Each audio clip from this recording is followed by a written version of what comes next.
ఓం channel ప్రేక్షకులకు నమస్కారం. వందే శ్రీ శృంగేరి జగద్గురుం కార్యక్రమానికి స్వాగతం. శ్రీ శృంగేరి శారదా పీఠాధిపతి జగద్గురు శ్రీ శ్రీ శ్రీ విధుశేఖర భారతి మహాస్వామి వారి పావన పాదస్పర్శతో ఎన్నో శంకర మఠాలు ధన్యమయ్యాయి. వేదోక్త ధార్మిక పరంపరకు ప్రతిరూపంగా మహాస్వామివారు భక్తిపూర్వకంగా ఇచ్చిన అనుగ్రహ భాషణం హృదయాలను స్పందింపచేసింది. సనాతన ధర్మ సంరక్షణలో అఖండంగా ప్రవహించే శృంగేరి పీఠ మహిమ ఈ దివ్య క్షణాల్లో ప్రతిఫలించింది. ఆచార అనుష్ఠాన ఆత్మ జ్ఞాన సందేశాలతో మహాస్వామివారి ఉపదేశం భక్తుల జీవితాలకు దిశానిర్దేశం చేసింది. ఈ అపూర్వ ధార్మిక దివ్య ప్రవచనాలను భక్తిభావంతో జగద్గురు చరణాలకు ప్రణమిలుతూ ప్రత్యక్షంగా దర్శించి తరిద్దాం. మాలా సుధా కుంభ విబుద్ధముద్రా విద్యా విరాజత్కరవారిజాతాం అపార కారుణ్య సుధాంబురాశిం శ్రీ శారదాంబాం ప్రణతోస్మి నిత్యం. శృతిస్మృతిపురాణానాం ఆలయం కరుణాలయం నమామి భగవత్పాదశంకరం లోకశంకరం. మన యొక్క సనాతన హిందూ ధర్మాన్ని ఉద్ధరించడానికి భగవంతుడు చేసినటువంటి అనేక అవతారములలో ఈ కలియుగంలో ఈ ధర్మం అత్యంత క్షీణదశని పొందినప్పుడు జనాలందరికీ సన్మార్గాన్ని ఉపదేశించి ధార్మికమైనటువంటి చైతన్యాన్ని జాగృతం చేసి అందరికీ కూడా అనుగ్రహించడానికి భగవంతుడు స్వీకరించినటువంటి అవతారమే జగద్గురు శ్రీ ఆదిశంకర భగవత్పాదాచార్యుల వారి అవతారం. ఈ అవతారంలో శంకరాచార్యుల వారు ఆ భగవంతుడు శంకరాచార్యుల వారి రూపంలో అవతరించి ఈ జగత్తుకి కావలసినటువంటి జ్ఞానాన్ని ప్రసాదించి అజ్ఞానాన్ని నాశనం చేసి ఈ లోకానికి విశేషమైనటువంటి అనుగ్రహాన్ని చేసి ఉన్నారు. ఎందుకంటే ఈ జ్ఞానం అనేటటువంటిది అత్యంత శ్రేష్టమైనటువంటిది. అన్నిటికంటే కూడా జ్ఞానం అనేది చాలా శ్రేష్టమైనటువంటిది. దీని గురించి చెప్పేటప్పుడు భగవంతుడు భగవద్గీతలో నహి జ్ఞానేన సదృశం పవిత్రమిహ విద్యతే అని చెప్పి ఉన్నాడు. అంటే దీని అర్థం ఏమిటి అంటే జ్ఞానానికి సమానమైనటువంటిది ఈ ప్రపంచంలో మరొకటి లేదు అని అన్నాడు. అంటే ఏం జ్ఞానం? లోకంలో ఒక వ్యక్తికి కొన్ని విషయాలకు సంబంధించినటువంటి జ్ఞానం ఉంటుంది, ఇంకొక వ్యక్తికి ఈ జ్ఞానాలతో పాటు ఇంకా దీనికంటే కూడా ఇంకా పైన ఉండేటటువంటి విషయాల యొక్క జ్ఞానం కూడా ఉంటుంది. ఇంకొక వ్యక్తికి ఈ అన్ని విషయాలతో పాటు వాట్ల పై విషయాల యొక్క జ్ఞానం కూడా ఉంటుంది. ఇలా మనం లోకంలో చూస్తూ ఉంటాం. ఒక్కొక్కళ్ళకి ఉన్నటువంటి జ్ఞానం కంటే ఇంకొకరికి ఉన్నటువంటి జ్ఞానం ఇంకా ఎక్కువగా ఉంటుంది. ఇటువంటి ఈ జ్ఞానాన్ని తీసుకొని మనం నిర్ణయిస్తాం. ఈయన ఒక పండితుడు, ఈయన కంటే పెద్ద పండితుడు ఇంకొకడు, ఈయన కంటే పెద్ద పండితుడు ఇంకొక ఆయన కంటే కూడా పెద్ద పండితుడు ఇంకొక వ్యక్తి. అంటే దీని అర్థం ఏమిటి? ఎవరైతే ఎక్కువ విషయాల్ని తెలుసుకున్నవారు అయి ఉంటారో వారికంటే తక్కువ విషయాల్ని తెలుసుకున్నటువంటి వాళ్ళకంటే ఈయన పెద్ద విద్వాంసుడు, పెద్ద విద్యావంతుడు అని అర్థం. ఈ విధంగా ఒక్కొక్క విషయానికంటే కూడా పైనుండేటటువంటి మరొక విషయాన్ని తెలుసుకున్నటువంటి వారిని పెద్ద విద్వాంసులు అని మనం అంటూ ఉంటాం. ఆయన కంటే ఎక్కువ చదువుకున్నవాడు ఈయన అని మనం అంటూ ఉంటాం లోకంలో. కానీ శంకర భగవత్పాదాచార్యుల వారు ఈ లోకానికి ప్రసాదించినటువంటి జ్ఞానం ఏదైతే ఉందో ఆ జ్ఞానం ఎలాంటిది అనంటే ఇంకా ఆ జ్ఞానం తర్వాత దానిపైన ఇంకా ఏదో తెలుసుకోవడానికి ఏమీ మిగలదు. అటువంటి జ్ఞానాన్ని శంకరాచార్యుల వారు ఈ లోకానికి ప్రసాదించారు.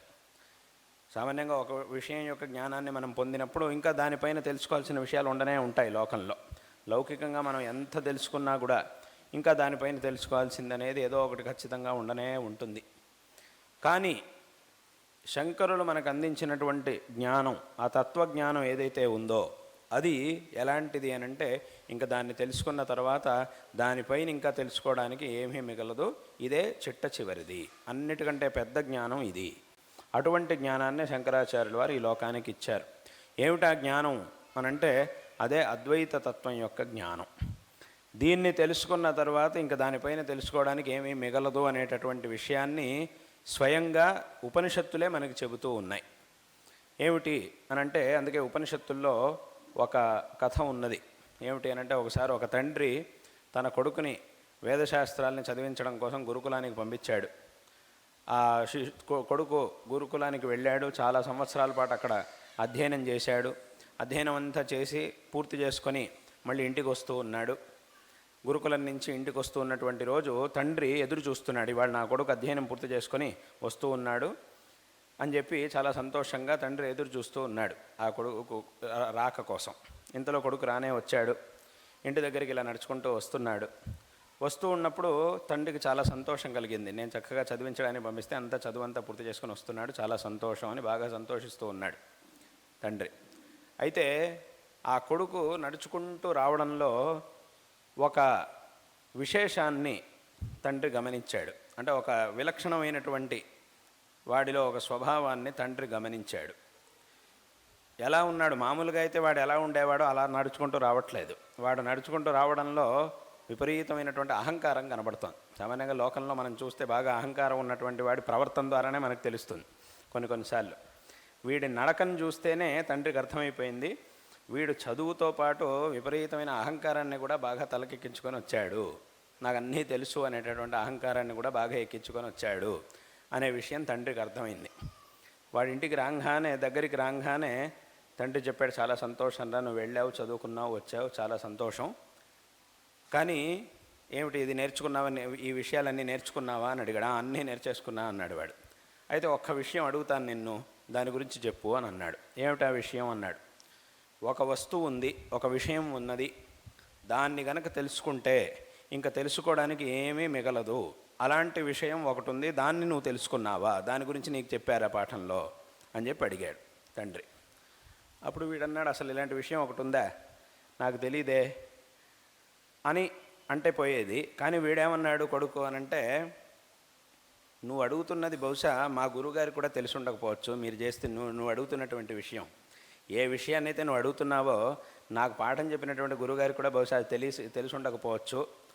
ఎందుకు అనంటే, ఒకవేళ కనుక ఆయనకు తెలిసిండుంటే ఆయన నాకు తప్పకుండా చెప్పుండేవాడు, నేనంటే మా గురుగారికి చాలా ఇష్టం, నేను బాగా చదువుకుంటాను, బాగా తెలివైన వాడిని అని చెప్పి నేనంటే మా గురుగారికి చాలా ఇష్టం, కాబట్టి అన్ని విషయాల్ని ఆయన నాకు చెప్తూ ఉండేవాడు. చాలా రహస్యమైనటువంటి విషయాలన్నింటినీ కూడా ఆయన పిలిచి నాకు చెప్తూ ఉండేవాడు. మిగతా విద్యార్థులకు చెప్పేవాడు కాదు, చెప్తాడో లేదో అది వేరే విషయం, కానీ నాకు మాత్రం అన్ని సరహస్యంగా అన్ని విషయాలు చెప్పాడు. కాబట్టి నాకు ఆ విషయం చెప్పలేదు అనంటే బహుశా ఆయనకు కూడా తెలిసి ఉండకపోవచ్చు, ఇదేమిటి కొత్త విషయం ఏమిటిది అని వాడు అడిగాడు. అప్పుడు తండ్రి అన్నాడు, ఆయనకు తెలుసో లేదో అది వేరే విషయం, కానీ నువ్వు అలా అనకూడదు. గురువుకు నువ్వు ఇలాంటి విషయాన్ని నేర్చుకోకుండా, నాకు తెలియదు అనేటటువంటి విషయాన్ని నువ్వు ఒప్పుకోకుండా, మా గురుగారు కూడా తెలిసి ఉండకపోవచ్చు, ఆయనకు తెలుసో లేదో అది వేరే విషయం, కానీ ఆయనకు తెలిసి ఉండకపోవచ్చు, అది ఇది అని అలా మాట్లాడకూడదు. ఇలాంటి విషయం ఒకటి ఉన్నది, దీన్ని నువ్వు తెలుసుకోవాల్సిందే, దీన్ని తెలుసుకుంటేనే అక్కడికి నువ్వు సరైనటువంటి జ్ఞానివి అనిపించుకోగలుగుతావు అని ఆ తండ్రి చెప్తాడు. ఏమిటి ఆ విషయం అనంటే అప్పుడు ఈ కొడుకు కూడా అడుగుతాడు, సరే నాకు తెలియదు కదా ఇలాంటి విషయం, నేను తెలుసుకోవాల్సింది, ఇన్ని చదివినా కూడా ఇంకా ఇదొక విషయం మిగులుందా, ఇలాంటి విషయం ఒకటి ఉందా, సరే అయితే అది ఏమిటో నువ్వే నాకు చెప్పు అని ఈ కొడుకు తండ్రిని అడుగుతాడు. అప్పుడు తండ్రి వాడికి ఉపదేశించడం మొదలు పెడతాడు. అదంతా కూడా ఉపనిషత్తులో మనకి కనబడుతుంది. అంటే మొట్టమొదట ఈ విషయాన్ని తండ్రి ఒక రకంగా ప్రతిపాదన చేసి కొడుక్కి నేర్పించాడు. అదంతా వీడు విన్నాడు.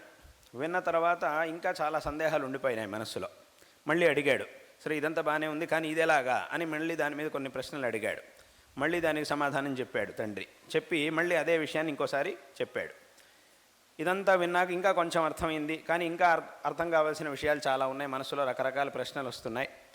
సరే ఇదంతా బాగానే ఉంది, ఇదేమిటి, దీన్ని మళ్ళీ ఇంకోసారి చెప్పు అని మళ్ళీ తండ్రిని అడిగాడు. అప్పుడు తండ్రి మళ్ళీ ఇంకో రకంగా వాడికి అర్థమయ్యేట్టుగా ఇంకోలా చెప్పాడు. అది విన్నాక మళ్ళీ ఇంకా కొన్ని విషయాలు అర్థమైనాయి, ఇంకా కొన్ని ప్రశ్నలు ఉండిపోయినాయి, మళ్ళీ ప్రశ్నలు అడిగాడు. ఇలా ఒక్కొక్కసారి తండ్రి వాడికి వివరించి చెప్పడం, వాడికి కొంత అర్థం కావడం, మళ్ళీ దాని మీద వచ్చినటువంటి ప్రశ్నల్ని వీడు తండ్రిని అడిగి ఇంకోసారి నాకు చెప్పండి, ఇది ఇంకా పూర్తిగా నాకు అర్థం కాలేదు, ఇంకోసారి చెప్పండి అని వీడు అడగడం. ఇలా 9 సార్లు అయింది. 9 సార్లు వీడు అడగడం, 9 సార్లు తండ్రి వాడికి మళ్ళీ రకరకాలుగా అదే విషయాన్ని ప్రతిపాదన చేసి ఉపదేశించడం. అదంతా అయిన తర్వాత అప్పుడు చివరికి వాడన్నాడు, ఇప్పుడు నాకు మొత్తం విషయం అంతా అర్థమైంది అని చివరికి ఆ కొడుకు అన్నాడు అని. అది మనకి ఉపనిషత్తులో ఉండేటటువంటి విషయం. ఈ 9 సార్లు ఈ పుత్రుడు తండ్రిని అడగడం, అప్పుడు తండ్రి సమాధానం చెప్పి ఉపదేశించడం. ఏమిటి అనంటే తత్వమసి అని ఉపదేశించడం. తత్వమసి అనేటటువంటి మహావాక్యం ఉన్నది. 4 మహావాక్యాలు ఉన్నాయి. ఒక్కొక్క వేదం నుంచి ఒక్కొక్క మహావాక్యాన్ని శంకరులు చూపించారు. ప్రధానమైనటువంటి మహావాక్యాలు 4 ఉన్నాయి.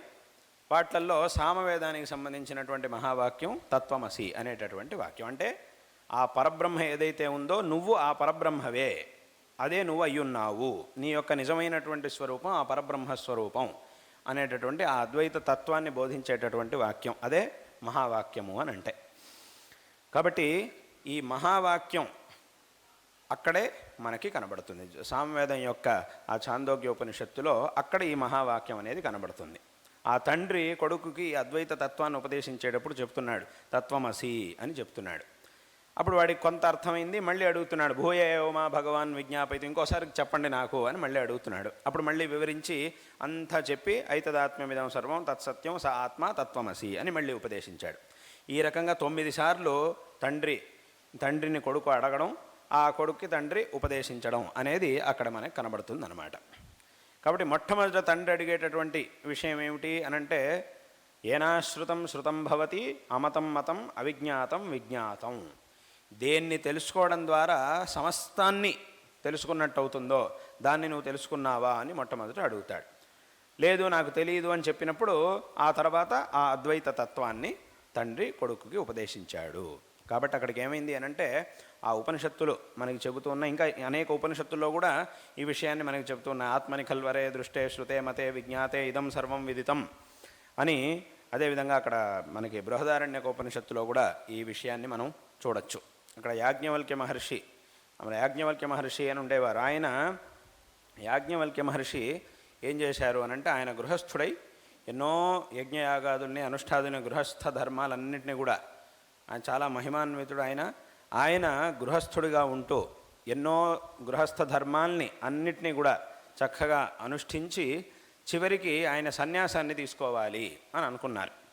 సన్యాసాన్ని తీసుకోవాలి అని సంకల్పించి ఆయన యొక్క 2 భార్యల్ని పిలిచి చెప్పారు. ఇద్దరికీ కూడా, కాత్యాయని మైత్రేయి అని ఆయనకి 2 భార్యలు. ఆ ఇద్దరిని పిలిచి చెప్పారు, ఇట్లా నేను సన్యాసాన్ని స్వీకరించబోతున్నాను అని చెప్పారు. నాకున్నటువంటి యావదాస్తిని 2గా విభజించి మీ ఇద్దరికీ సగం పంచి ఆ తర్వాత నేను సన్యాసాశ్రమం స్వీకరించడానికి వెళ్ళాలనుకుంటున్నాను అని చెప్పారు. అప్పుడు ఆయన ఆ కాత్యాయని అనేటటువంటి ఆవిడ ఏం చేసిందంటే, సరే అలాగే కానివ్వండి అని చెప్పింది. ఆయన ఇచ్చినటువంటి ఆస్తిని స్వీకరించింది. కానీ మైత్రేయి, ఆవిడ ఇంకొక భార్య, మైత్రేయి ఎవరైతే ఉండిందో ఆవిడ ఒక ప్రశ్న అడిగింది. ఏమిటి అనంటే, సరే మీరు సన్యాసం స్వీకరించడానికి వెళ్తున్నామన్నారు, చాలా సంతోషం, అలాగే, కానీ ఇక్కడ నాకు ఒక ప్రశ్న ఉంది, దానికి సమాధానం చెప్పండి అని అడిగింది. ఏమిటి ఆ ప్రశ్న అనంటే, మీరేమో సన్యాసం స్వీకరించడానికి వెళ్తున్నారు, సరే, కానీ వెళ్తూ ఈ ఆస్తిని మొత్తం నాకు ఇస్తామంటున్నారు. అలాగే ఈ ఆస్తిని నేను తీసుకుంటాను, కానీ ఈ ఆస్తి వల్ల నాకు అమృతత్వం లభిస్తుందా అని అడిగింది. మీరు ఇచ్చేటటువంటి ఈ ఆస్తి వల్ల నాకు మోక్షం అనేది లభిస్తుందా చెప్పండి, అదొక్కటి మాత్రం నాకు చెప్పి వెళ్ళండి అని అడుగుతుంది. అప్పుడు ఆయన అంటాడు, చాలా గొప్ప ప్రశ్న అడిగావు నువ్వు, చాలా సంతోషం, నీకున్నటువంటి ఆ తాత్విక దృష్టి ఏదైతే ఉందో దానికి నేను చాలా సంతుష్టుని అవుతూ ఉన్నాను. కానీ నేను మామూలుగా లోక వ్యవహారానికి తగినట్టుగా ఈ ఆస్తిని మీ ఇద్దరికి పంచి నేను వెళదాము అని నేను అనుకున్నాను. కానీ నువ్వు అడిగినటువంటి ప్రశ్న ఏదైతే ఉందో ఇది చాలా అర్థగర్భితమైనటువంటి ప్రశ్న, నాకు చాలా సంతోషంగా ఉంది, తప్పకుండా నీకు సమాధానం చెప్తాను అని చెప్పి ఆయన అన్నారు, అమృతత్వస్యతు నాశాస్తి విత్తేనా అని చెప్పారు. అంటే దీని అర్థం ఏమిటి, ఈ లౌకికమైనటువంటి ధనముతో అమృతత్వాన్ని అంటే మోక్షాన్ని ఎవ్వరూ కూడా పొందడం అనేది సాధ్యం కాదు అని చెప్పారు. అప్పుడు ఆవిడ అడుగుతుంది, అయితే దీనివల్ల మోక్షాన్ని పొందడం అనేది సాధ్యం కాదు అని అంటే, అప్పుడు ఇది నాకెందుకు, ఇది నాకు అక్కర్లేదు, దేని ద్వారా నేను మోక్షాన్ని పొందగలుగుతానో దాన్నే నాకు ఉపదేశించండి అని అడుగుతుంది. అప్పుడు అక్కడ కూడా మళ్ళీ యాజ్ఞవల్క్య మహర్షి ఏం చేస్తారు అని అంటే, మంచి ప్రశ్న వేసావు, మంచి విషయాన్ని అడిగావు, నువ్వు చాలా సంతోషం, తప్పకుండా నీకు దాని గురించి చెప్తాను అని చెప్పి ఆ అద్వైత తత్వాన్ని ఆ సందర్భంలో ఆవిడకి మైత్రేయికి యాజ్ఞవల్క్య మహర్షి ఉపదేశిస్తారు. అక్కడ కూడా యాజ్ఞవల్క్య మహర్షి ఇదే మాటను చెప్తారు. ఏమిటి అనంటే, ఆత్మని ఖల్వరే దృష్టే శ్రుతే మతే విజ్ఞాతే ఇదం సర్వం విదితం. ఆ తత్వాన్ని తెలుసుకోవడం ద్వారా మోక్షాన్ని పొందగలుగుతాం. అటువంటి తత్వాన్ని తెలుసుకుంటే ఇంకా తెలుసుకోవడానికి ఏమీ మిగలదు ఈ ప్రపంచంలో, అన్నిటినీ తెలుసుకున్నట్టే. సర్వం ఇదం సర్వం విదితం, అన్నిటినీ తెలుసుకున్నట్టే, అన్నీ కూడా విదితమైపోతాయి, విదితములు అయిపోతాయి అని అక్కడ కూడా చెప్పి ఆ ఒక తత్వాన్ని ఆ తర్వాత పలు రకాలుగా అనేక విషయాలు ఉదాహరణలు చెప్పడం ద్వారా యాజ్ఞవల్క్య మహర్షి అక్కడ ఉపదేశిస్తారు. దీన్ని కూడా మనం బృహదారణ్యకం ఇలా అంటే ఇదంతా ఎందుకు చెప్తున్నాను అని అంటే, ఇట్లా ఉపనిషత్తుల్లో విశేషంగా దీన్నే శాస్త్రముల్లో ఏకవిజ్ఞానేన సర్వవిజ్ఞానం అని అంటారు. ఏకవిజ్ఞానేన సర్వవిజ్ఞానం అంటే ఒకదాన్ని తెలుసుకోవడం ద్వారా మొత్తాన్ని తెలుసుకోవడం అని అర్థం. ఆ ఒకటి ఏది అని అంటే తత్వం, అదే అద్వైత తత్వం. ఆ తత్వాన్ని తెలుసుకోవడం ద్వారా అన్నిటినీ తెలుసుకోవడం, ఏకవిజ్ఞానేన సర్వవిజ్ఞానం అని దీన్నే శాస్త్రంలో చెప్పారు. కాబట్టి అటువంటి ఆ తత్వం అదేవిధంగా ఇంకా అన్ని ఉపనిషత్తుల్లోనూ, ఇంకా అథర్వణ వేదం యొక్క ఉపనిషత్తులో కస్మిన్ను భగవో విజ్ఞాతే సర్వమిదం విజ్ఞాతం భవతి ఇతి తస్మై సహోవాచ అని అక్కడ కూడా దేన్ని తెలుసుకుంటే మొత్తాన్ని తెలుసుకున్నట్టు అవుతుందో అది నాకు చెప్పండి అని శిష్యుడు అడగడం, కస్మిన్ను భగవో విజ్ఞాతే సర్వమిదం విజ్ఞాతం భవతి అని ప్రశ్నించడం, దానికి మళ్ళీ సమాధానం చెప్పడం, ఉపదేశించడం, అవన్నీ కూడా అక్కడ కూడా ఉన్నాయి. కాబట్టి ఇదంతా ఎందుకు చెప్పొచ్చాను అని అంటే, ఆ తత్వం అనేది ఏదైతే ఉందో ఉపనిషత్తుల్లో చెప్పబడినటువంటి ఆ అద్వైత తత్వం అనేది ఏదైతే ఉందో అది అన్నిటికంటే ఉత్కృష్టమైనటువంటిది. ఇంకా దానిపైన తెలుసుకోవడానికి ఏమీ మిగలదో, తెలుసుకోవాల్సినటువంటి అవసరమూ లేదు. దాన్ని తెలుసుకోవడం ద్వారా మనం కృతార్థులం అవుతాము, దాని ద్వారా అన్నిటినీ తెలుసుకున్న వాళ్ళం అవుతాం. ఇంకా తెలుసుకోవడానికి ఏమీ మిగలదు, ఏమీ అవసరం కూడా లేదు. అటువంటి తత్వం కాబట్టి అంటే అక్కడ ఈ లోకంలో ఏమైంది, ఇందాక చెప్పినట్టుగా ఒక్కొక్క విషయాన్ని మనం తెలుసుకున్నప్పుడు, ఆ ఒక్కొక్క విషయాన్ని ఒక వ్యక్తి తెలుసుకున్నప్పుడు దానికంటే పైన ఉన్నటువంటి విషయాన్ని ఇంకొకటి తెలుసుకున్నప్పుడు ఈయనకంటే ఆయన గొప్ప పెద్ద జ్ఞాని అవుతాడు. ఇలా వెళుతూ ఉంటే ఎక్కడ ఇది ఆగుతుంది అని అంటే ఆ తత్వంలో ఇది ఆగుతుంది. ఎందుకంటే తత్వం పైన మళ్ళీ ఇంకోటి ఏమీ లేదు. అక్కడికి అన్నిటికంటే పెద్ద విషయం ఏమిటి అని అంటే తత్వం, అన్నిటికంటే పెద్ద జ్ఞానం ఏమిటి అని అంటే తత్వజ్ఞానం. అటువంటి తత్వజ్ఞానాన్ని, ఆ అద్వైత తత్వజ్ఞానాన్ని శంకరాచార్యుల వారు ఈ జగత్తుకి అందించారు. కాబట్టే శంకరాచార్యుల వారిని మనం విశేషంగా జగద్గురువు అని ఎందుకు కీర్తిస్తాము అనంటే, ఈ ప్రపంచంలోనే అన్నిటికంటే కూడా ఉత్కృష్టమైనటువంటి విషయం, ఈ ప్రపంచంలో ఆయా విషయాల్ని తెలుసుకున్నటువంటి గురువులు చాలామంది ఉంటారు. అంటే ఫలానా విషయం, ఎందుకంటే ఏదైనా మనం ఏ విషయం నేర్చుకోవాలన్నా అదొక తత్వానికి సంబంధించిన విషయమైనా, ధర్మానికి సంబంధించినటువంటి విషయమైనా, లౌకిక విషయాలకి, లౌకిక వ్యవహారానికి సంబంధించినటువంటి విషయమైనా కూడా పెద్దవాళ్ళ నుంచి మనం నేర్చుకోవాలి, అనుభవజ్ఞుల నుంచి మనం నేర్చుకోవాలి. అప్పుడు వాళ్ళు మనకి నేర్పించినటువంటి వాళ్ళు ఆయా విషయాల్లో మనకి గురువులు అవుతారు. ఇప్పుడు ఒక వ్యక్తి మనకి గణితం నేర్పించాడు, గణితం పాఠం చేశారు, ఆ గణితానికి ఈయన మనకి గురువు. ఇంకొక వ్యక్తి ఏదో సాహిత్యం నేర్పించాడు, సాహిత్యానికి ఈయన మనకు గురువు. ఇంకొక వ్యక్తి సంగీతం నేర్పించాడు, ఆయన సంగీతానికి ఆయన మనకు గురువు. ఈ రకంగా ఒక్కొక్క విషయాన్ని తెలుసుకొని మనకు ఉపదేశించేటటువంటి వాళ్ళు ఆయా విషయాలకు సంబంధించినంతవరకు వాళ్ళు మనకి గురువులు. కానీ వీటన్నిటికంటే కూడా పైనుండేటటువంటి తత్వం, ఆ అద్వైత తత్వం ఏదైతే ఉందో దాన్ని ఉపదేశించినటువంటి వారు శంకరాచార్యుల వారు. కాబట్టి వారిని మనం జగద్గురువులు అని అంటున్నాం. ఎందుకంటే ఈ జగత్తులో దానికంటే పెద్ద విషయం అనేది ఇంకోటి లేదు. కాబట్టి అక్కడికి ఏమైందనంటే జ్ఞానులకి కూడా జ్ఞాని, జ్ఞానులందరిలోనూ కూడా ఇంకా జ్ఞాని, గురువులందరికీ కూడా గురువు అయినటువంటి వారు శంకరాచార్యుల వారు. కాబట్టి ఆ అద్వైత తత్వాన్ని విశేషంగా మనకి ఉపదేశించారు. తద్వారా ఆ మోక్ష మార్గాన్ని మనకి ఉపదేశించారు. అందే ఆ ఉపనిషత్తు మనకి చెప్తున్నట్టుగా, అంటే బృహదారణ్యక ఉపనిషత్తు మనకి చెబుతున్నట్టుగా స్వయంగా అక్కడ మైత్రేయీదేవి అడుగుతుంది.